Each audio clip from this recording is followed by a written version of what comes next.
त्या चाकरवाडीला माऊली महाराजची 24वी पुण्यतिथी आणि त्या प्रसंगी दरवर्षीप्रमाणे या ठिकाणी नामसप्ताहाचा कार्यक्रम होतो। आज रामकथा समाधान महाराज शर्मा यांच्या कथेचा चौथा दिवस आणि अयोध्येचं बऱ्याच लोकांच्या नशिबी जाणं आलं नाही, पण प्रत्यक्ष अयोध्येमध्ये काय घडलं आणि कसं घडतंय आणि प्रत्यक्षात नजरेसमोर आजचा चौथा अंक त्याच्यामध्ये राम वनवासाला निघाले आणि ह्या कथेचं आजचं सार मला जे पटलं आणि भावलं ते हेच आहे की रामायणामध्ये त्यागाची स्पर्धा होती, भोगाची स्पर्धा नव्हती आणि अहंकार डोक्यातला गेलेला कसा बाजूला काढावा आणि याचा एवढा सुरेख मिलाप। आणि या ठिकाणी रणदिवे बापू, महादेव तात्या, नारायण महाराज, आमचे नाना महाराज, ही सर्व या ठिकाणी भक्त मंडळी या पुण्यतिथीच्या निमित्ताने आली आहे। बालाघाट आणि बालाघाटची माती आणि ह्या मातीतनं अनेक महात्मे जन्माला आले।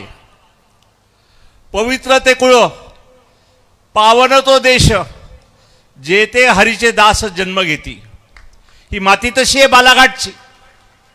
या ठिकाणी माऊली झाले, या ठिकाणी बंकट स्वामी झाले, या ठिकाणी मनमथ स्वामी झाले, या ठिकाणी भीमसिंह महाराज झाले, या ठिकाणी सुदामदेव झाले, या ठिकाणी विप्र महाराज अन्यनवतीला झाले।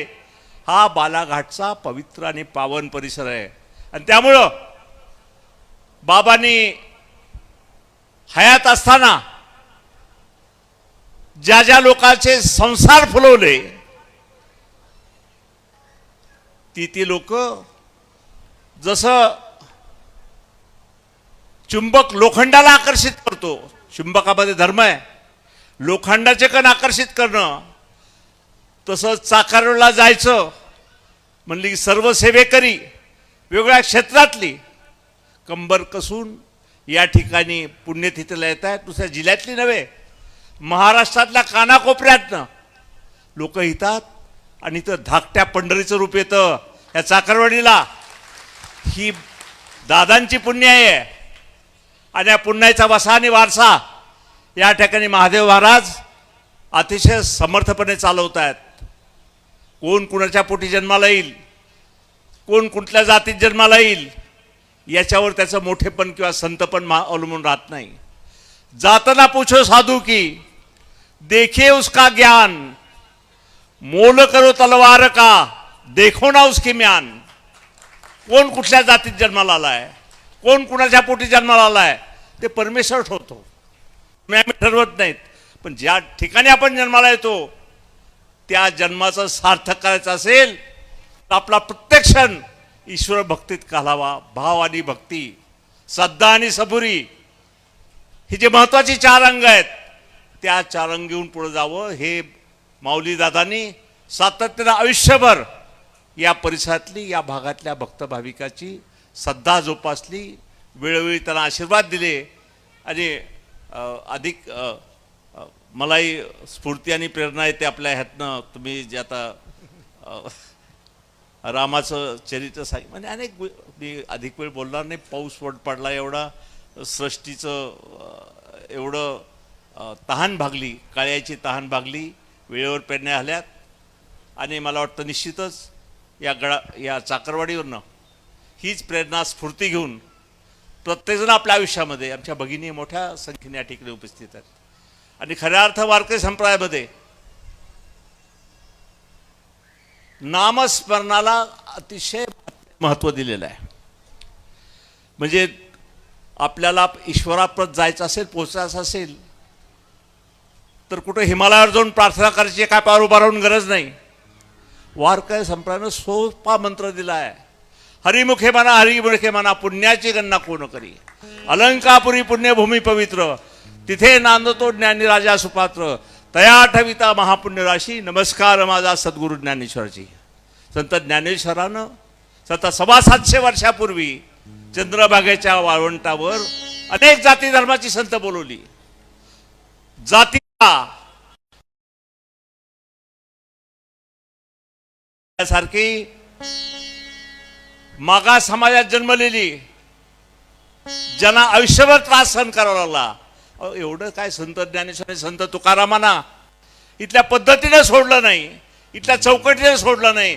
त्यांच्यावरही अनेक पटीने अन्याय केला, पण त्याची परिणती कधी स्वतःच्या कृतीनं दाखवून दिली नाही त्यांनी खऱ्या अर्थानं. मग संत ज्ञानेश्वरनं पाया रचला. संत नामदेवने हा वारकरी संप्रदाय पार पंजाबपर्यंत नेला, पाकिस्तानच्या बॉर्डरपर्यंत. आज जिथं गोविंद सिंगाची प्रार्थना होते, तिथं संत नामदेवाची पूजा होते पंजाबमध्ये अनेक मंदिरामध्ये. आणि मला वाटतं हे महात्म्य संत एकनाथानं त्याला व्यापक आकार दिले आणि जगद्गुरु तुकोबारायानं खऱ्या अर्थानं त्यावर कळस सोडवला. आणि तुम्ही आम्ही त्या वारकरी संप्रदायाचे वारस आहोत.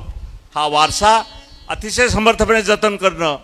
माऊली महाराज यांनी चाकरवाडी आणि बीड जिल्ह्याने महाराष्ट्रावर अनंत उपकार आशीर्वाद दिलेले आहेत. मला वाटतं आम्हाला सर्वांना आपल्या अनेक संसारातल्या अडचणी असणारच. संसार म्हणली की अडचण आली, अनेक प्रकारच्या असतात, पण त्या अडचणीवर मात करण्याचं सामर्थ्य आज यांच्या आशीर्वादामध्ये आहे. आणि लवकरच आता आळंदीची वारी पण निघती, पंढरीची वारी. मला वाटतं ह्यावेळेस दुप्पट वारी निघल, कारण पेरण्या झाल्यात, सगळे सुखात आहेत. आणि त्यामुळं विठ्ठलाच्या दर्शनाला, कारण विठ्ठलाचा इतिहास किती वर्षे मला माहिती नाही. पंढरपूरच्या जगन्नाथ मंदिर, उत्तर भारतातली मंदिरं शेकडो हजारो वर्षे जुनी आहेत. पण विठ्ठलाची मूर्ती जी पंढरपूरला बसली आणि त्याच्या रूपी एक रूप जे आमचा महाराष्ट्रातला भोळा भाबडा कष्टकरी समाज होतो, मला वाटलं हे अनंत उदाहरण, हे अतिशय चांगलं उदाहरण भाव आणि भक्ती, श्रद्धा आणि सबुरीचं या महाराष्ट्रातील वारकरी संप्रदायानं कष्टकरी आणि श्रमकरी समाजाला दिलेलं आहे. तीच परंपरा, तेच नातं अतिशय श्रद्धेनं पुढं जतन करावं, एवढीच या ठिकाणी प्रार्थना करतो. धन्यवाद.